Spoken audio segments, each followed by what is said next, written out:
ये देखिए अंदर का टेक्सचर देखिए, बिल्कुल घी घी अभी दिख रहा है, इतना फ्रेश है। आज हम बेसन के लड्डू मेजरमेंट के साथ बनाएंगे ताकि आपका बेसन का लड्डू अच्छे से बंध जाए। 4 बड़े चम्मच घी डाल दूंगी और ये हमारा बेसन।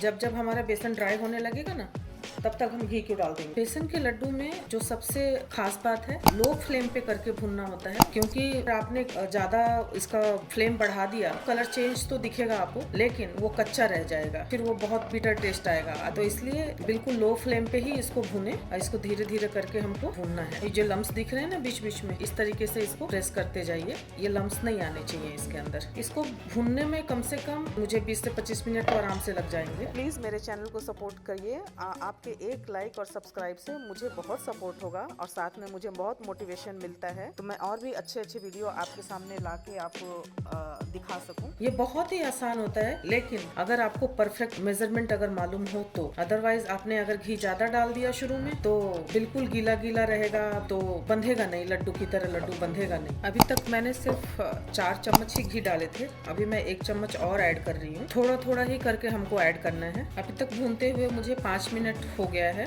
टाइम मैं इसलिए बताती हूँ कि आपको आइडिया रहेगा आपको कितना टाइम लग रहा है, तो आप उस हिसाब से अपना टाइम मैनेज कर सकते हैं। इसके सब्स्टिट्यूट और टिप्स एंड ट्रिक्स जानने के लिए वीडियो में बने रहिएगा। अभी 7 मिनट मुझे और हो गए हैं भूनते हुए। जैसे जैसे बेसन भुनेगा थोड़ी थोड़ी खुशबू उसकी अब आने लगेगी। जब भुन जाएगा तो कलर भी मैं आपको दिखाऊंगी। अभी देखिए थोड़ा कलर पहले से चेंज हुआ है। इसमें मैं 1 चम्मच घी और डालूंगी। थोड़ा थोड़ा ही घी आपको डालना है। बीच बीच में फिर से जैसे लम्स आने लगेंगे, आप इनको ब्रेक करते जाइए। जैसे जैसे भूनता जाता है वैसे वैसे ये ड्राई होता जाता है, पूरा घी सोख लेता है बेसन में, तो एक साथ घी बिल्कुल न डालें। मैं 1 चम्मच घी और डालूंगी। ये जितनी बार आप घी डालेंगे उतनी बार ये लम्स आपको मिलेगा, आपको उतनी बार इसको तोड़ना पड़ेगा। अब तक मुझे 10 से 11 मिनट हो गए हैं। आई थिंक 10 मिनट और लगेगा। कलर बिल्कुल चेंज हो गया है अभी।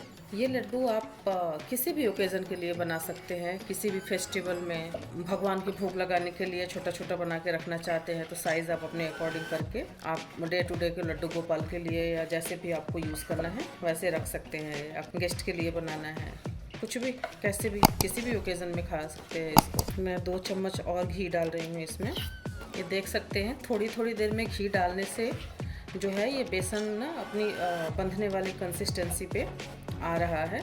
आप लाडू बेसन का ही इस्तेमाल करें। अगर आपके पास लाडू बेसन नहीं है तो आप फाइन बेसन ले सकते हैं, बट उसमें ½ कप चने की दाल को कोर्सली ग्राइंड करके ले लें तो वो भी अच्छा रहेगा। अगर वो भी नहीं कर पाए तो आप ½ कप सूजी का इस्तेमाल कर सकते हैं, उसका भी टेक्सचर आएगा। मैं 1 चम्मच घी और डालूंगी। आपको एक साथ सारा घी नहीं डालना है, आपको थोड़ा थोड़ा करके ही डालना है। और इस तरीके से आप देखते जाएंगे, ये भुन भी रहा है और इसकी कंसिस्टेंसी भी चेंज हो रही है। तो अब तक मुझे 17 मिनट्स हो गए हैं, 17 से 18 मिनट इसको भूनते हुए, और मैं 1-2 मिनट और भूनूंगी और फिर मैं इसको उतार लूँगी। अब ये थोड़ा थोड़ा घी छोड़ने लगा है क्योंकि अच्छे से ये पक गया है। अब मैं गैस के फ्लेम को बंद कर रही हूँ और इसको एक डिफरेंट बाउल में या थाली में इसको मैं ट्रांसफ़र करूँगी। इसी में नहीं छोड़ेंगे क्योंकि ये अभी पैन बहुत गर्म है और इसमें गर्म होता रहेगा, तो ये मैंने इसमें ट्रांसफ़र कर लिया है। हम ये इलायची पाउडर इसको मिक्स कर देंगे इसमें। चीनी अभी मिक्स नहीं करेंगे, मेरे पास खांड या कुछ वैसे मिश्री का वो नहीं है क्योंकि वो पानी नहीं छोड़ता है गर्म में डालने के बाद भी। तो मेरे पास रेगुलर शुगर है, तो मैं थोड़ी देर में इसको 5 मिनट ठंडा होने के लिए छोड़ दूँगी और फिर इसमें शुगर मिक्स करूँगी और फिर बांध के देखते हैं कि इसमें घी की ज़रूरत पड़ेगी या नहीं। ये थोड़ा ठंडा हो गया है, बिल्कुल ठंडा नहीं होने देना है, थोड़ा गर्म होना चाहिए, वार्म होना चाहिए, लेकिन बिल्कुल ऐसे गैस से उतारने के साथ ही हम इसमें कोई चीज़ मिक्स नहीं करेंगे। तो अब इसमें मैं शुगर मिक्स कर रही हूँ। शुगर आप और कम डालना चाहें तो आपकी चॉइस है। तो ये मैंने अच्छे से मिक्स कर लिया है। आपके पास मोटी शुगर है तो प्लीज़ उसको एक बार मिक्सी में ज़रूर चला लें, या आपके पास खांड है तो खांड भी मिला सकते हैं। अब इसको हम लड्डू बनाएंगे। अभी गर्म ही है, बिल्कुल ठंडा नहीं हुआ है। लड्डू का साइज़ आप अपने अकॉर्डिंग छोटा या बड़ा ले सकते हैं। इस तरीके से मैंने 2 लड्डू इस तरीके से बनाए हैं और ये बहुत ही स्वादिष्ट और बहुत ही इसका जो टेक्सचर आता है मुंह में बहुत ही अच्छा आता है, क्रंची क्रंची।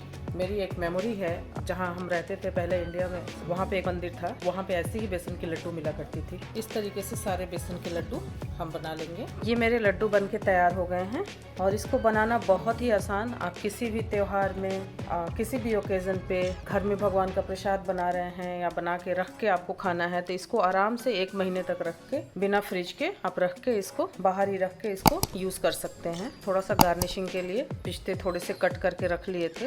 ये देखिए बहुत ही सुंदर और बहुत ही टेस्टी ये बेसन के लड्डू बन के तैयार है। और आप बनाने के लिए आपको हाफ एन आवर ही लगेगा, ज़्यादा नहीं लगेगा। और बहुत ही स्वादिष्ट और हेल्दी भी है। बेसन में आपको पता है कितनी सारी अच्छी चीज़ें होती हैं जो हम इससे कढ़ी और ये सब चीज़ें बनाते हैं, बहुत ही अच्छा होता है।